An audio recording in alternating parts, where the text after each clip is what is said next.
Welcome to Standing on the Edge. I'm your host, Randy Saplata. Today is Thursday, January 27th. Today, we're going to talk about the Great Distraction, also known as tradition. We also have the topic of do the opposite for Think Like the Rich. And today's personal story will be coffee, tea, or milk. Finally, we're going to finish off the show with what would happen if, as always. By the way, if you like the content presented here and in other videos of mine, do me a favor and hit that thumbs up or the like button and then subscribe to the channel to ensure that YouTube and Facebook keep me around for a while. Here's a quick update for you. Standing on the Edge is going to be moving to Fridays at noon Eastern Time, and it's going to start in February. That'll be next week. And mainly that's because Thursdays have gotten so hugely busy for me that I need to go ahead and put it on a different day. That's going to allow me more time to be able to present to you the things that I need to do, go ahead and do with the amount of time to do the research as well. So that's going to start next Thursday. You are listening to Standing on the Edge. When we come back, it's time for the Edge of the Coin.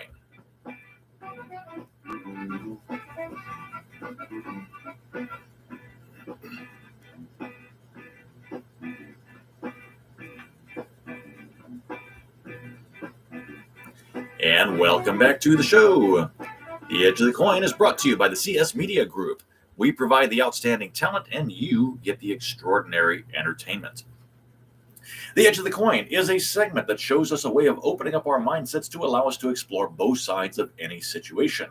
We're going to jump right into today's topic, which is the Great Distraction, also known as tradition, as they like to say in that movie, The Fiddler on the Roof. One of my favorites, by the way. If you've never watched it, by all means, do so. Tradition and distraction.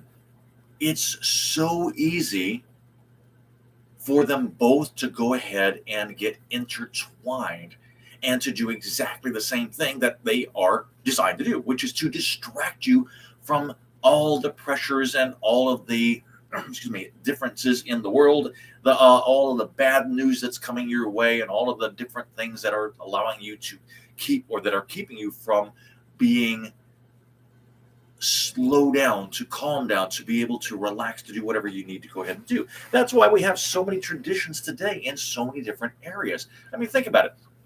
Tradition. That means that if you are not religious, you get up, you have your daily routine. You go to the bathroom. You go ahead and brush your teeth. You eat breakfast. You have some coffee if you're a coffee drinker, tea, or otherwise milk, oranges, whatever it is. You drink you have your morning routine to go ahead and do that. And then you go ahead and get dressed and you go out to do, whether it's walking the dog or getting ready to go to work or doing whatever it is. All of this, you've got a tradition of that routine that's happening all the way through. If you're on the weekend, you might go out to a sports bar. You might go ahead and attend a movie. You might do something else. But once again, it's a tradition to do something simple in order to do so. You might spend 4 hours every single night watching the television. Once again, it's your tradition. It's your routine to go ahead and do that. And then on Saturdays, Sundays, Fridays, whatever it happens to be, depending on your religion, you might go to synagogue, you might go to church, you might do whatever religious studies that you happen to have at that particular time. And it's, again, a tradition to be able to go ahead and get into this routine, to relax, to distract you from something else that's happening. Well, now it appears that the governments of the world are finally figuring this out, and they're trying to do the exact same thing, but they like to go ahead and call it something different. Well, right now, the interesting thing is, and this is coming, most of this news is coming from what I've been listening to recently and reading in the Wall Street Journal the New York Times from Sunday. And it appears once again, especially the U.S. government, and of course that's what I'm most familiar with too, but all nations all over the world are getting together and they're trying to distract the citizens of their respective nations by claiming that Russia and now China are preparing to go out for an all-out incursion into the Ukraine and annex the whole thing and take over the country, make it part of the Soviet Union again, and so on and so forth. The interesting thing is that while I believe that eventually that's going to happen, I don't think it's happening right now. And neither does Ukraine. Ukraine says that their army at this particular moment is numbered officially around 200,000 people. And then they've got the volunteer forces that are coming in day by day, and they're coming into their training. They're getting ready. They're doing basically it's the National Guard that's happening, and they're training to make sure that they can go ahead and survive any kind of attack, or at least go ahead and put up a good fight against it for whatever happens to come along. Now, Russia, yes, has moved in a lot of troops surrounding roughly Ukraine. They sent several thousands of troops to Belarus, which is to the north. They've gone ahead and brought them to Ukraine's eastern border out there, where they've got roughly 100,000, and a little bit from the south too, by bringing them into Crimea. But right now, it's still, as of Sunday, and of course the numbers probably changed a little bit since then, but as of Sunday, it was labeled at 127,000 troops that Russia had amassed on the Ukraine border, getting ready to quote unquote take over the country. Now, I don't know about you, but my reasoning says that 127,000 troops compared to 200,000 troops means that it's going to be a big struggle for Russia to go ahead and jump in and take over Ukraine. And while it might bring in an extra 100,000 troops over the next month, which is a big deal, you don't just move them in a couple of days. It's going to take you a while to go ahead and do this. And then you got to find the places to go ahead and have the support for them. You got to have a place for them to camp. You got to have a place for them to eat. You have a place for them to go ahead and do all of their necessaries that are so on and so forth. I mean, let's say that even if they are there by March and they're ready to go, that's still going to be almost exactly an even one-on-one fight.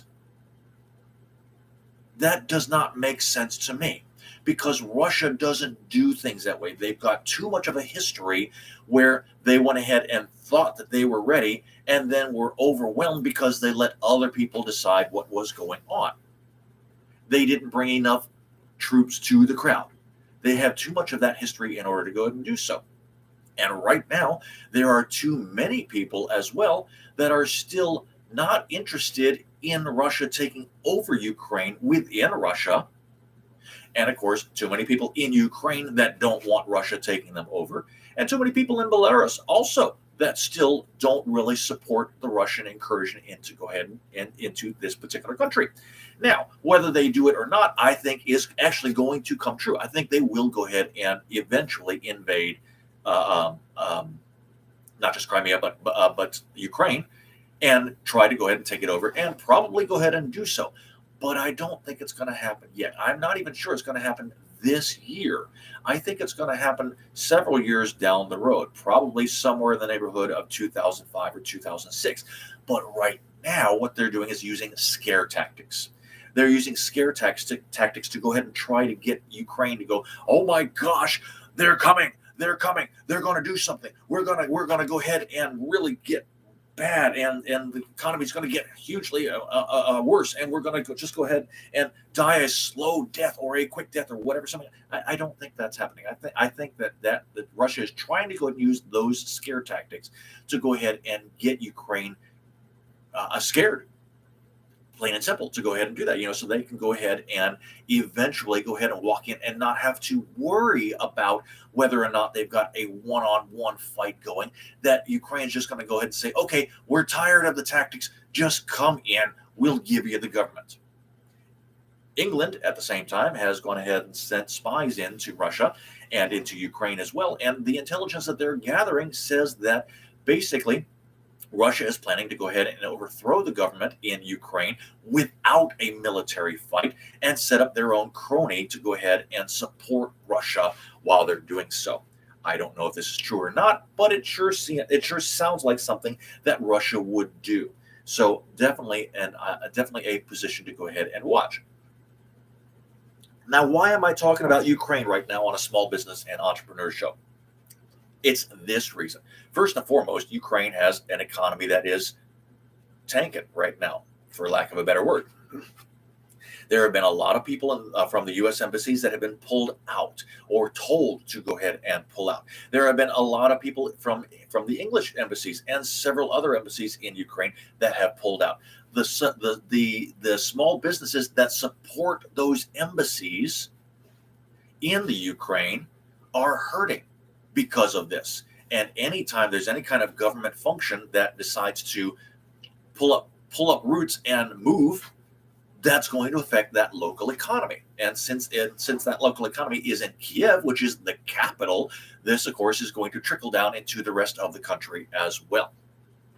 So that's the first thing, is that the small businesses are going to be harmed, and they are already doing so. They're feeling the effects at this particular moment. But the second reason is broader. And I think this is where the tradition and the distraction comes in, because it seems that any time any government has any kind of failing whatsoever, or a mistake that they want covered up, or they want to distract people from what's going on at home, such as their own problems, as in the job situation is not nearly as good as it needs to be, the business situation is not nearly as good as it needs to be, the real estate arena is tanking, the stock market is not being supported by a lot, it's on a very, very, very shaky household, and there's too much money spent in different areas foolishly that the government doesn't want to realize. When all of these factors come into play, and they do on a regular basis, roughly about every 4 years, sometimes every 8 years. But you think about it, this is exactly what happens. What's the first thing they do? They start pointing fingers. Last presidency, it was pointing fingers at China. This presidency, it's pointing fingers at Russia.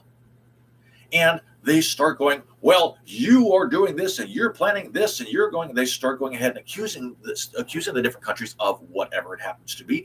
And therefore, they're going to go ahead and send troops to help out with this. Well, here's another interesting thing, is that America can't decide. I take that back. Let me rephrase that. It's not America. The Congress and President Biden can't decide if they're going to send in troops or they're not going to send in troops. President Biden says, well, yes, we're going to go ahead and we're going to smack you down. We're going to go ahead and impose sanctions upon Russia if they go ahead and do anything at all. And we're 100% supportive of Ukraine, and we're going to be behind NATO in doing so. And then they turn around and could say, but you know what, Russia? It really depends on the type of incursion that you make. If you do a certain type of incursion, well, we're not going to go ahead and we probably won't go ahead and stop you. You know, we're just going to give you a little slap on the wrist and say you can't go ahead and use money from the International Monetary Fund, the IMF Bank, or the World Bank, the IMF, and other resources as well. And Russia's sitting back and laughing. They are sitting and laughing their asses off, so to speak. Why? Because they haven't been part of the World Bank. They have not taken any kind of funds from the IMF whatsoever in the last, probably decade or so. They've been setting themselves up to go ahead and circumvent the US dollar by trading directly with other major economies, such as the European Union, especially up north, the Scandinavian countries, with China, with all of the older Soviet Union type events or places. India is getting involved with them as well. They're actually going, and they've even had talks to try to go ahead and go with Australia. I don't know how well that one's working, but they're trying to go ahead and take their economy and boost it up to, from, I want to say, number 10 or 11 up to number 5 or even possibly number 4. Going on from there. I don't think they're going to get that high when it comes to world economy, but they're sure pushing hard to go ahead and do so. And like I said, they're circumnavigating the US dollar. The US dollar right now, of course, is the number one world reserve currency. And that's what the IMF is really pretty much using at this particular moment. Excuse me. the World Bank is pretty much using at the moment. But the IMF, which goes ahead and loans out money to the World Bank, to the central banks of the world, and so on and so forth. They use special drawing rights to go ahead and do this, to allow them to do whatever is necessary. But once again, Russia doesn't need the special drawing rights. They've already boosted up immensely their reserves of gold. They've already been talking to so many other countries that if they lose support from America and the World Bank and the IMF, it's not going to hurt them that much. They've already got a very strong centralized manufacturing support, and they've got huge amounts of resources in their own country to go ahead and support all of this. In addition, they've got a huge country that allows them to go ahead and cover anything they need and get anything they need from most of their own country, and be able to go ahead and use it via trains, via planes, via roads to basically almost half of the civilized world. Excuse me. So sending in troops to give them a slap on the wrist is not going to do anything. I think basically what's going to happen is the U.S. is going to go ahead and tie its own hands and say, well, we're just going to go ahead and say these things so people forget what's going on in our own country. And this is where we're going to go ahead and make sure that we talk about next. You are listening to Standing on the Edge. When we come back, it's time to think like the rich.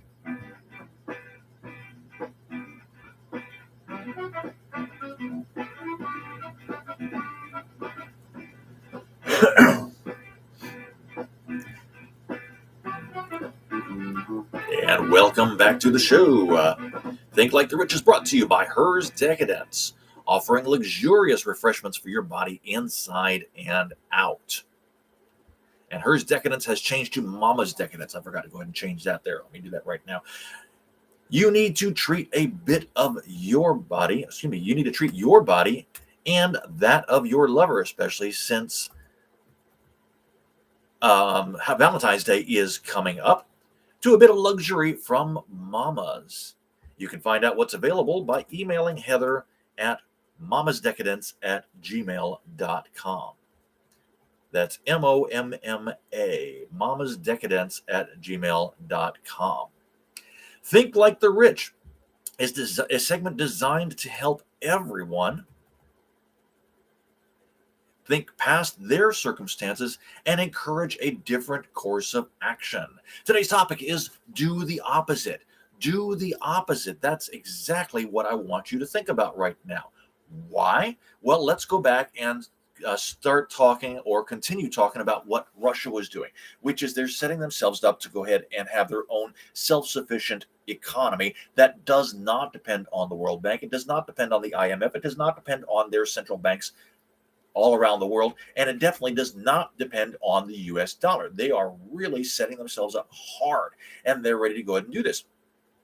But they're not quite there yet. And I believe what's going to happen is they're going to go ahead and try, as of the beginning of 2023, which is when the World Bank and the IMF and all of the other people that are huge in Davos and are talking about this, the multi-billionaires of the world, all the big money, so to speak, they're getting ready to go ahead and set up this digital currency, whatever it might be, that's going to go ahead and trickle down into the rest of the world. I think Russia's going to go ahead and say, no, we're not going to do that. We're not going to support that. We're going to go ahead and try to work our own little thing and go from there. And I believe, in my opinion, that's probably when they're going to go ahead and start really thinking hard about invading Ukraine. It's going to be in early 2023 or possibly later on that year. I doubt seriously it's going to happen this year. It might, but I doubt it very seriously. What's happening in the meantime, however, is that the United States economy is really hugely failing. How can I say that? Well, first of all, because once again, they are trying to distract us from what's happening here in the United States. They're blaming it on everything except what needs to be blamed on. Now, this is a multifaceted thing. You can't just say it's all because of the the coronavirus. It's all because of the Omicron variant. It's all because of the lack of transportation that we got going in here. It's all because of the bottleneck that's happened in our shipping ports. It's all because of New York City imposing different restrictions, such as not being able to use gas in their newer buildings. And it's not because there's new taxes going on. It's not because of, it's a bunch of things. But it all boils down to this. The biggest distraction is that the U.S. government is now starting to go ahead and feed the story to us that it's all because of the Federal Reserve. It's all because of the Federal Reserve. If the Federal Reserve had not printed so much money, we probably would not have had such a bad issue when it came to this. But it's not just the Federal Reserve. And if you take a look right now on the internet, on YouTube, on Facebook, on all social media platforms, what you keep hearing so many times is the Federal Reserve did this, the Federal Reserve did that. If they didn't do this, we would have been great, and so on and so forth. But it's not just the Federal Reserve, because the Federal Reserve does not act on its own. They report to Congress. Congress, the way it usually works out and the way it's been set up since 1914, I believe, is when they went ahead and started up the Federal Reserve. Congress goes to the Federal Reserve and says, tell us what you're doing.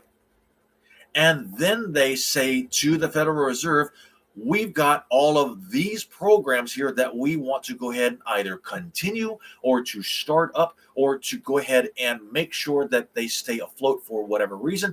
We need you, the Federal Reserve, to lend us money so we can then spend it. The Federal Reserve does not spend money. And up until the last few years, they were not part of the Treasury. They loaned money to the Treasury so the Treasury could then print up the money, which is part of Congress, and then go ahead and let that focus and trickle down into the arena.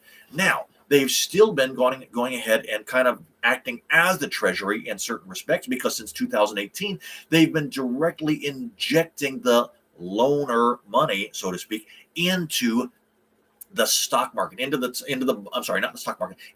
bond market. The bond market is where they've been going ahead and sending so many trillions of dollars that most people don't realize it.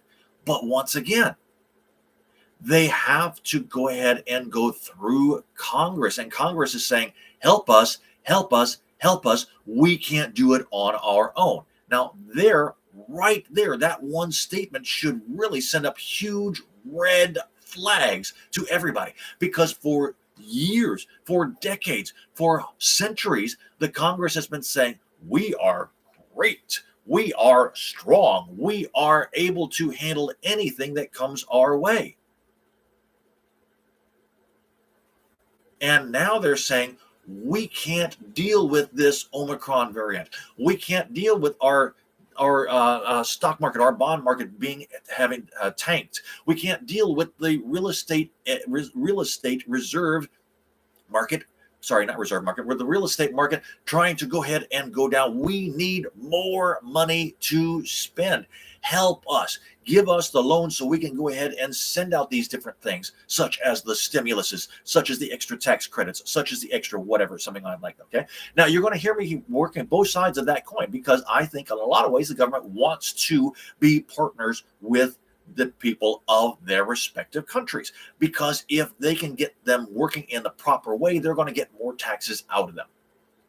But right now, Congress is finding out that it's been dealt a hand in a very, very high stakes poker game that it really was not interested in showing up to, and they have no choice but to play this hand out as it's dealt, because they don't have any extra secret cards. They don't have any cards up their sleeves that they can go ahead and use. They don't have any tricks or cheats or other so-called distractions that they can go ahead and use that's going to stop what's happening. They can only try to go ahead and talk to people around them and say, and try to distract them in certain ways by saying, hey, did you hear this? And hey, by the way, what's going on? Oh, I spilled my drink. Oh my gosh, I need to go ahead and do something else. And they're trying to switch cards with somebody else, but it's not working because every government right now has a losing hand. Every government has a losing hand, and they are not going to be able to go ahead and get out of this. By the end of this year, my prediction is going to be that we have already seen a depression start. It started over 10 years ago. And the way I can say that is because if you take a look at where the prices of things are going, which are going up and up and up, and we've noticed that in the regular everyday prices and gas and so on and so forth, and yet the amount of money that people have been allowed to earn, so forth, has been greatly depressed. The widening aspect between the rich and the super rich and everybody else has gotten bigger and bigger and bigger. This is the classic signs of a depression.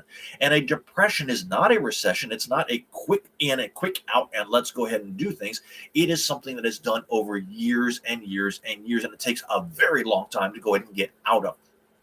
Since we are in that new Great Depression, and by the way, I go ahead and get these statistics from this book, The New Great Depression by Jim Rickards. I suggest everybody go ahead and read this one. It's called The New Great Depression, Winners and Losers in a Post-Pandemic World, and what you can do to go ahead and help yourself out along with everybody else that wants to try to go ahead and get away from governmental control and not worry about what's happening in other parts of the world, but still be able to save and help themselves while they're at it. In the meantime, like I said, the Federal Reserve has been contacted by the government, and they keep saying, well, we want to go ahead and continue all of these huge things that we've been doing. Now, we're not talking about 4 or 5 events, okay? We're not talking about just the stimulus packages that have to be sent out. And we're not just talking about how the central banks need, or not central banks, the regular banks need help in doing so. And we're not talking about just the bond market that needs to be kept afloat. And we're not talking about the real estate sectors that needs to help be taken care of. And we're not talking about the military complex that has to be working. Those are just the major 5 right there. But there's also hundreds of different programs, such as the arts, such as entertainment, such as the farmers that are out there that are being bought for not making certain crops, and so on and so forth. For research and industry, as trying to go ahead and get robotic drivers and driverless trucks going across the Midwest to go ahead and start delivering these things so that people, if they do happen to get sick from this particular variant or virus or anything else that comes along, it's not going to matter because they're able to go ahead and continue the movement of the supplies that are going on. It's talking about going back to the moon. It's sending masses of money to NASA. It's doing all kinds of other things that we just don't realize. And all of it requires money. So once again, every single month they go and say, okay, we need this much money to go ahead and continue floating these things because we don't have enough money in our own economy through the taxes to pay for all of these things. And by the way, another one, and a huge one, is from Social Security and Medicare. Social Security and Medicare are being floated by billions and billions of dollars every month to be able to keep things afloat. And personally, I could be wrong, but my opinion is that one of the reasons that this virus has been subjected onto us is to get rid of all of the people that are ready to start collecting and have already been collecting for the last 10 years. And if we can get them out of the way, then all of a sudden that frees up a huge amount of money that's not being collected that can then go back into paying off our debts to ourselves. Again, I can't prove it, but I would not be surprised if that was the case. So this topic right now is I want you to do the opposite of what the U.S. government is talking about, okay? First of all, remember that anything they say is generally going to be a distraction from something else. So I want you to stop thinking about what's happening in the Ukraine right now. I want you to stop thinking about what's happening out in Europe. I want you to stop thinking about Brexit. I want you to stop thinking about how Russia is, quote unquote, talking about sending troops into Cuba. I want you to stop thinking about how Brazil is finally going ahead and starting to come up out of their last reset that was going on, and how Mexico is still trying to send all of its other immigrants that it doesn't want into the United States, and so on and so forth. Forget about all that, okay? Right now, what I want you to concentrate is what you can do to solve the problem that you have in your own local market, in your own local area, in your own local family, in your own local church, whatever it might happen to be. There's a problem to solve. We're going to go ahead and get into that in our next segment as well, but there is definitely things that can always be done. You need to start thinking about those things, okay? And this is how the rich get rich. They stop thinking about what's going on right there in front of them. I'm not saying they're not concerned about it, but they don't spend much time on it except for how it's going to affect them in the very short term and how they can get around that by planning long term. And that's thinking the opposite right there. So right now, if the government is saying, well, we're sending trillions of dollars to the warfare complex, do the opposite. Start thinking about things that are going to be helpful that don't require war. Now, of course, you can go ahead and make a lot of money by investing into the war complex. That's totally up to you as well. If the government is saying, well, the Omicron variant and the rest of this virus is really getting huge, strong, and it's affecting a bunch of other people, well, start thinking about how you can go ahead and get around that, okay? By making sure people are better off in your own areas with or without a vaccine. That depends on the person, in my opinion, for doing so. But if your job is in danger of being downsized, start a business for the new jobs. If you can't get toilet paper or any other needed supplies into your area, start a manufacturing company that can go ahead and get that, or at least help to get a manufacturing company to go ahead and help get those supplies into the local area from there. If you're badly in need of blood or plasma in that area, you can either go ahead and go to the Red Cross, or you can start up a Red Cross type event to allow more things that are coming in. Either way, if you're doing just the opposite of what everybody is focused on, then you're dwelling on a problem that you can see is coming down the road that most others will not think about it. Okay, well, let's go ahead and go with the military complex for a second. Okay, what comes out of war? Hurt people. Plain and simple, hurt people. And so if you are setting yourself up now for those hurt people later on, you're doing the opposite of what's happening right now, which is people yelling and screaming about, we need to do this right now.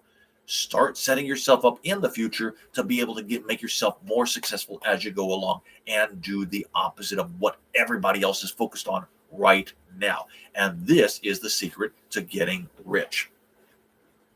It truly, truly is. You are listening to Standing on the Edge. When we come back, it's time for the Tales from the Edge.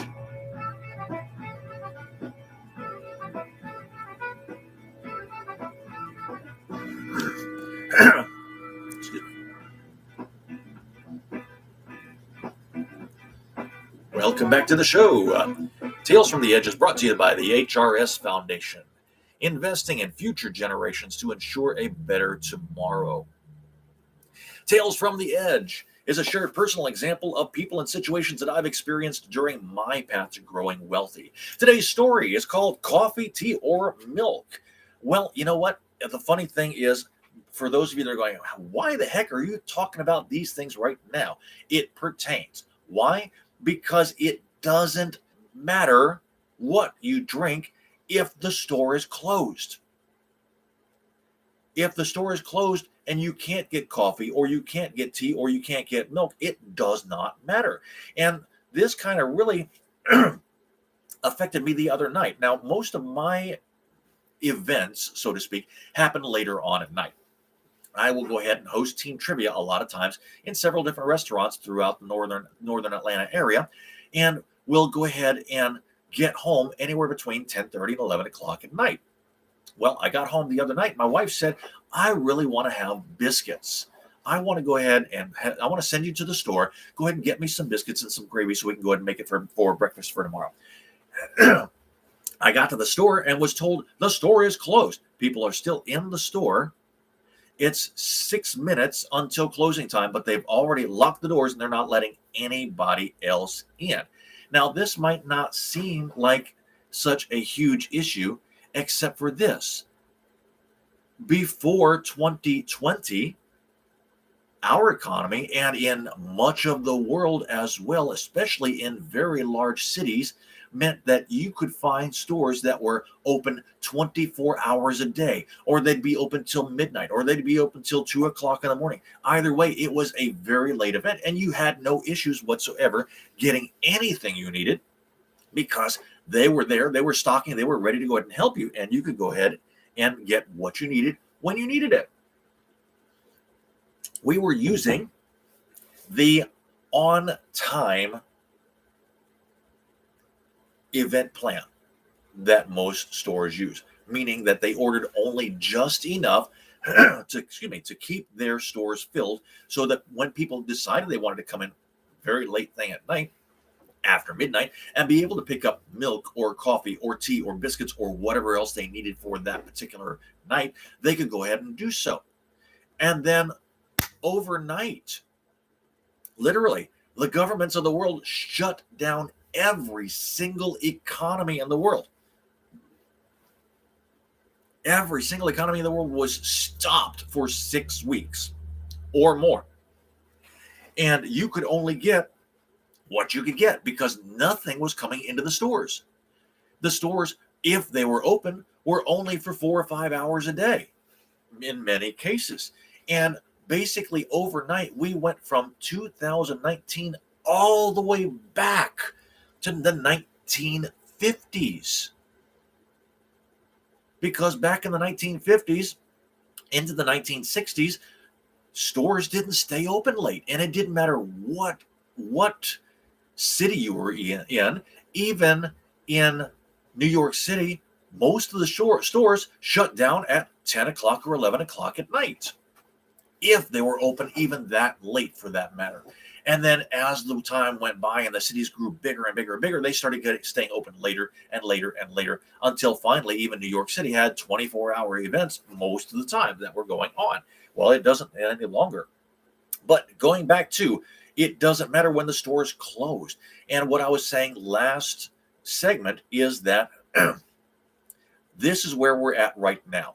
We have a very, very, very dire situation, if you believe it.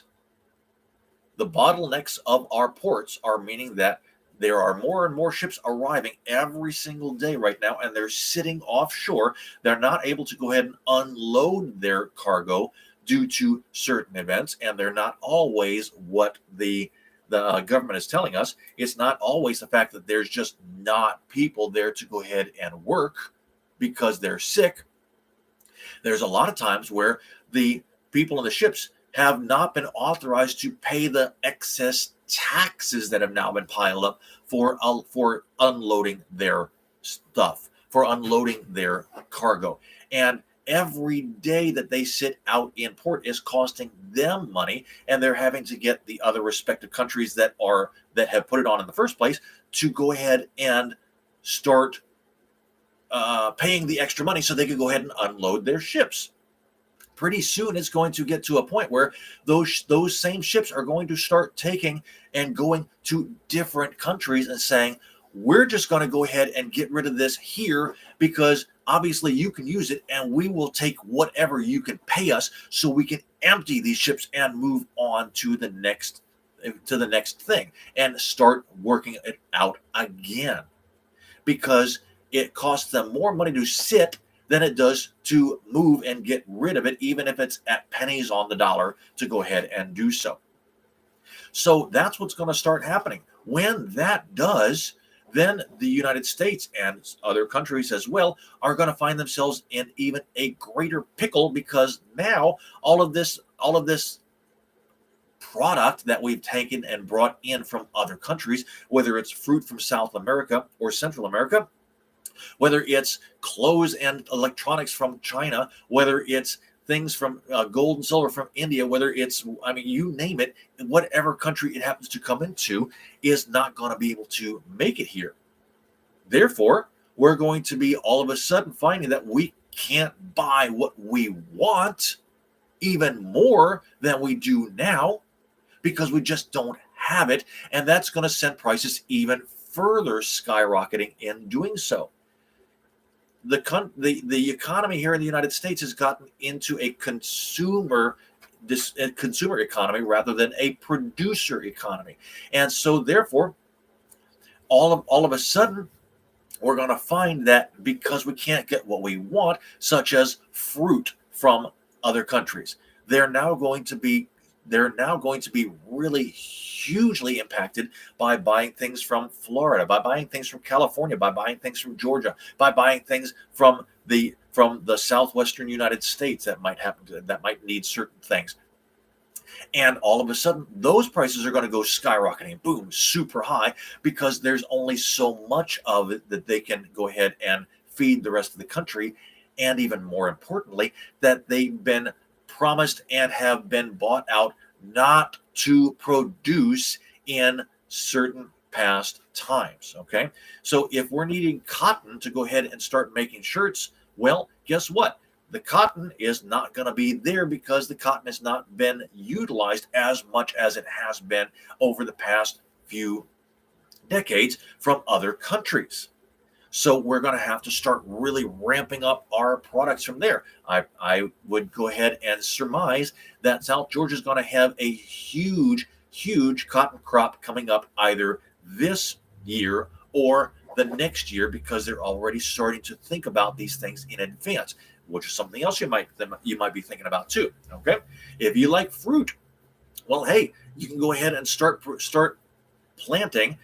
Hopefully you've already done so in the past, but you can already start planting these mature trees that will allow you to go ahead and start selling fruit to your local economies in doing so. Now, of course, in the meantime, you can go and start growing your watermelons. You can go ahead and start growing your cantaloupes and other things as well that come out of the ground on the vine, even grapes for that matter, if you decide you want to go ahead and make raisins and or wine and so on and so forth.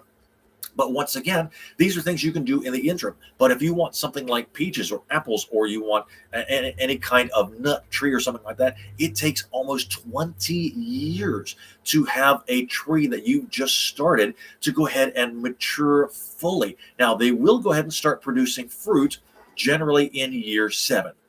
But it's a not very nice crop. It's a very small crop, and you've got to continually harvest it in order to get it to want to produce even more than that. And that's still, once again, thinking down the road.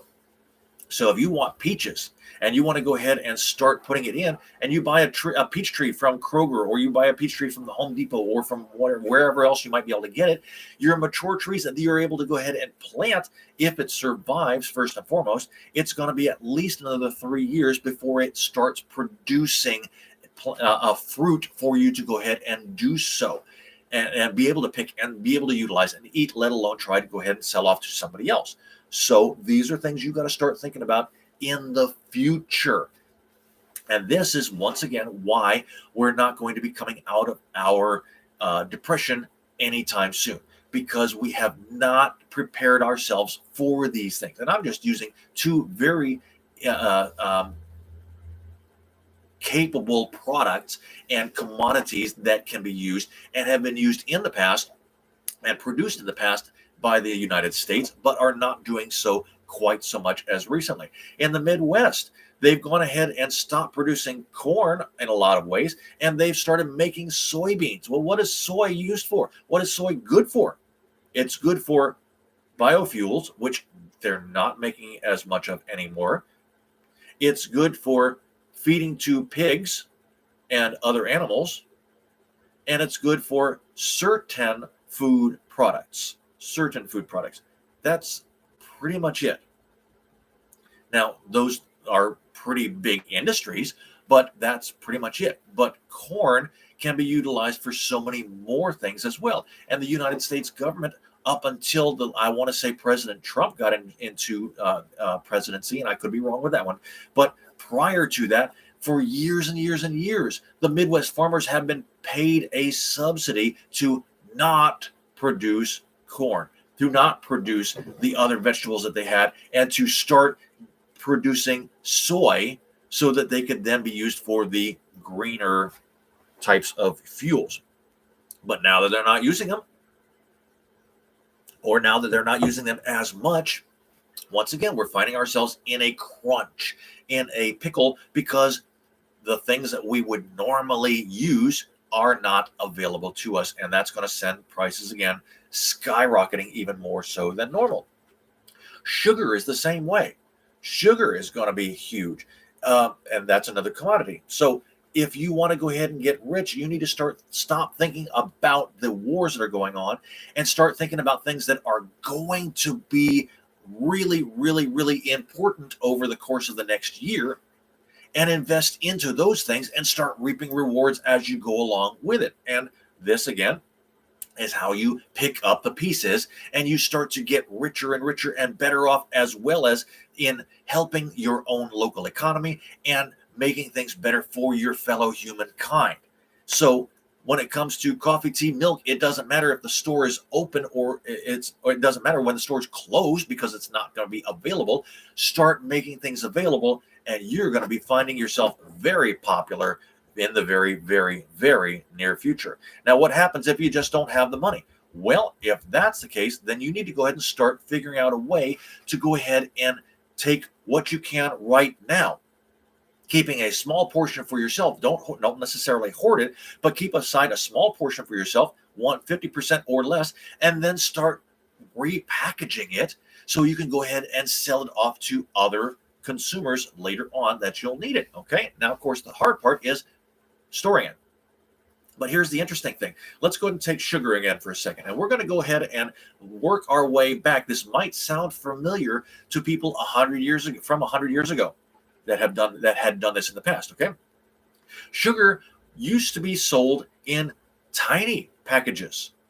Okay. And they were sold in little bits. They didn't have these great big containers. They didn't have a lot of plastic back 100 years ago. They were still working for the most part with either sealed metal or wood products of some sort. Most of the time it was in bags. Well, rats, bugs, anything else insect-wise or pest-wise could get into these things, so people didn't purchase it in huge amounts. Okay, you went to the store and you asked for a pound of sugar, or you asked for a half pound of sugar, and they would actually go ahead and put it into a bag and weigh it for you, and then they would sell it to you in that way. That's exactly what's going to be happening, and if you're smart, you'll go ahead and start thinking about doing the same thing. Okay. If you've got a 10-pound bag of sugar, well, you're not going to be able to go ahead and use up all 10 pounds very quickly. So you might go ahead and find a small container, or a small container and a large container, pour the 10 pounds into that large container, separate it back out separate out enough to go ahead and fill up your small container, and then pour the rest of the 10 pounds into that big container. Sell off what's in the 10 pounds or what's in that big container by using it in little 1 pound packages. And when the store is closed because they can't find people to stock their shelves, or they don't have the product to stock, and that's already happening also, you are setting yourself up as a merchant to go ahead and be a fantastic resource for the rest of your neighborhood. And you're able to go ahead and get what's needed to the other people, while still allowing yourself the opportunity to keep a little bit for yourself, making money to be able to reinvest into more sugar to go ahead and utilize. I mean, we're gonna find so many people out there over the course of the next year or so that are doing just these little things, and they start off as a little side hustle because that's what's necessary, that's what's needed, and they're going to be able to weather this event and these events and these crises and this depression that's going on so much better than everybody else, because they are providing the necessary items. You are listening to Standing on the Edge. When we come back, it's time to close out the show with What Would Happen If.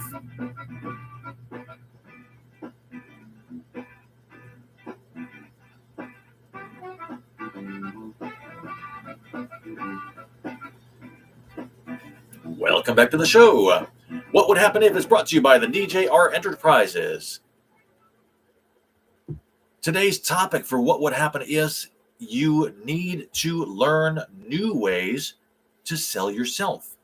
You need to learn new ways to sell yourself, and you not just sell yourself, but to be able to present yourself, okay? This is going to be the scariest part of the show, especially for people that have either never done this or have so little self-esteem. It's going to be super scary. Now, a good way to go ahead and do that, if you're not sure about what to do or how even to get into this, is to go ahead and check out this particular book right here that I went ahead and picked up by Michael Gerber. It's an older book. It's called Awakening the Entrepreneur Within. Awakening the Entrepreneur Within by Michael Gerber. And it says how ordinary people can create extraordinary companies. Now, this is going to be going ahead and doing a lot of things that I've been talking about too, and presenting it. In fact, a lot of my ideas came from this book in the first place. But it's not just about getting major companies. It's about going ahead and seeing how you can do what you need to do in order to fulfill a need in your local area. And that's the big thing right there. However, I mentioned last segment that you can do something as simple as buying a big bag of sugar, putting it in one huge container to keep out the insects and the ants and the rodents from it, and then going ahead and start selling it little by little by little to the people around you that can't get to it. And you could even start that as a neighborhood market. You're the neighborhood sugar market, so to speak. If you have a neighborhood that's 50% filled with either sick people or people that are over the age of 60 and they can't get out as often as possible, go around, start knocking on doors. Hey, I'm a sugar merchant. I'm opening up a sugar store right here in the neighborhood. If you're interested, I want to go ahead and do business with you, and I will go ahead and use the same prices that they have in the market, but I'll be wandering around every single day knocking on doors. Hey, do you need some sugar? I'll be right back. I'll get it for you in just a minute, and we'll go ahead and keep things flowing. That's a great way to go ahead and start marketing yourself. But if you come up and you start knocking on doors and you have a rock and roll t-shirt on, and you got a pair of ripped up jeans, and you got to go and you got sores on your face because you haven't been paying attention to your complexion, and your hair is really greasy, they're not going to want to go ahead and talk to you. You need to go ahead and present yourself in a way that's going to be pleasant to other people. So you have to step it up a notch. Now, a lot of people will think, okay, well, it's door-to-door sales. Basically, it's what's happening. So if I dress up in a nice Izod or a nice Izod type shirt, and I've got a nice pair of jeans on, then they will accept me. Well, this might happen. This might not happen, depending on what's going on. Now, I would not suggest dressing up in a three-piece suit with your tie and your vest and your coat and your slacks and your dress shoes, because then people are going to go, okay, we know you're either part of the Mormons trying to go ahead and do things, or part of some other religious activity that's trying to go ahead and promote your particular religion. And most of the time, you're going to find people that don't do that. I would suggest somewhere of a combination between the three. Okay, a little more than your Izod style shirt and jeans, maybe a pair of nice dress slacks to go along with that, but less than the three-piece suit. Dress up nice so people will be willing to open up their doors to you first and foremost to see what you want. Don't hold a big book that they equate to a religious artifact and to go along with you. Okay. I would say maybe go ahead and carry a couple of flyers with you and say, hey, this is what's going on, and therefore you can go ahead and start promoting yourself. But first and foremost, you need to get out and start talking to people. This is what I do. This is what I'm planning on doing. This is something that I see happening that's going to be a very big problem in the near future. Would you be willing to help? Get feedback from them. Learn new ways to go ahead and allow them to see that you are trustworthy enough to be able to do what you see is going to be fulfilling a problem in the near future. Very, very, very important. Having business cards might or might not work for you. Having the flyers probably will, but getting out and talking to your neighbors on a regular basis is going to be your biggest asset. Okay. more so than advertising on Facebook. Now, Facebook's going to be a good one anyway, and more than advertising on your social media, because then you can get yourself out to the greater community, so to speak. But if you're trying to go ahead and get something started up, you want to do it very, very inexpensively, and you want to go ahead and be able to go ahead and do it in a very, very small test area. Your neighborhood is a great place to do it. Start off with your one block area. Start there. Knock on doors when you know people are there. Introduce yourself. Tell them, hey, I've noticed a problem. And the problem is this. There's a lot of older people in our neighborhood that don't seem to be able to get out to the stores as often as possible. And the buses aren't running quite as well as they used to be.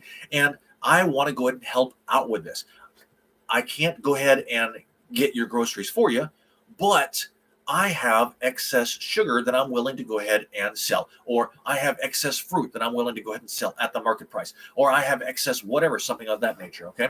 Now, this is going to be a side hustle. And here's the interesting thing. Okay. If you're doing it on a very, very small basis, the government's not going to come after you. Okay. If you start then going ahead and broadening that to a 2-block or a 3-block or a 5-block basis, and it's getting bigger and bigger and bigger, and you're able to go ahead and do whatever you need to go ahead and do, the government's going to go ahead and start taking notice. That local government's going to say sooner or later, hey, they're doing things, they are selling things as a business, and they don't have a business license, and they're not paying business taxes. And they're, wham, going to come down and say, you owe us back taxes, you owe us back prices, we're going to shut you down unless you take care of this right now. So that's something to think about for the future.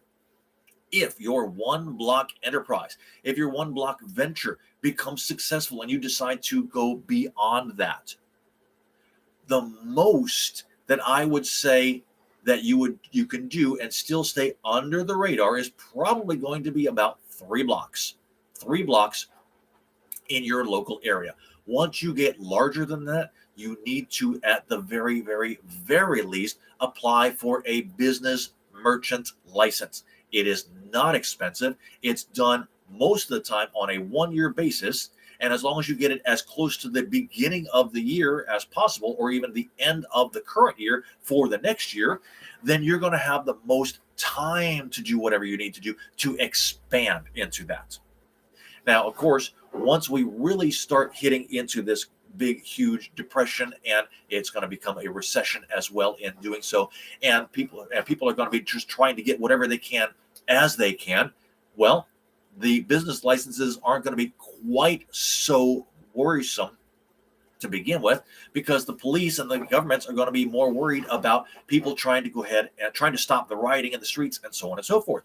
And therefore, you might have to go ahead and keep it on a very tiny micro scale to where you're only supporting your 1 block for that one thing, so that people don't start saying, hey, there's food here, we're going to come raid this house and get everything out of that. Something else to keep in mind, just so you know. Okay. But if you don't start learning new ways to sell yourself and get out there and talk to people, nothing's going to happen, except you're going to find yourself with a diminishing amount of stuff and no way to replenish it for yourself or anybody else. And you're going to miss out on what's going on all around you. Not a good scenario at all. And like I said, this is something that anybody can go ahead and do. They've just got to get out and do it. As the phrase goes, it's a dirty business, but someone has to do it. You've been listening to Standing on the Edge. I want to give a shout out to my friends watching today. That is Lee Stroud, who has been doing a great job for me, supporting my efforts in so many ways for so many years. I want to give you a quick reminder, too, that our next show is going to be happening next Friday, not next Thursday, but next Friday, the first Friday of February, and will then be on Fridays after that point as well. I'm also thinking about expanding it to a different day as well, or an additional day in doing so. But Fridays right now seems to be the best time to go ahead and do it. So my next show is going to be next Friday, February 5th, I believe is going to be, and it's going to be at noon. But until then, I want you to remember to expand your awareness. Think of something every day to help you on your own path, and hopefully soon I'll see you joining me on the edge. Have a great weekend.